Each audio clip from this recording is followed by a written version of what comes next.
Hello everyone, I want to welcome y'all back to my channel. Just a quick little video.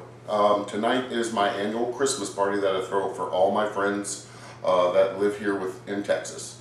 So I'm going to give you a quick tour of everything that I've set up. As you can see, I'm all decorated for Christmas with all my pillows and little table dressings. So let's get moved on to the kitchen.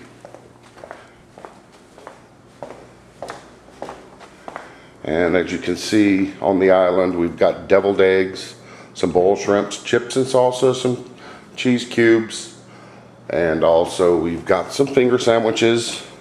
We've got some bacon wrapped green beans, sausage and barbecue sauce, queso. We got potato salad, gumbo. We also have some meatballs and marinara, and also a veggie plate and 7-layer dip. And the most important part of the party is the bar, which, you know, I've got my basic beverages and the basic liquors.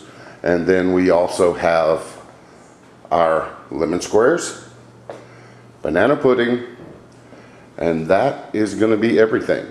A lot of the recipes that I have cooked for my party you'll find on my website, fatboycooking.com. And I hope everyone has a wonderful and joyous Christmas. And until next time, enjoy.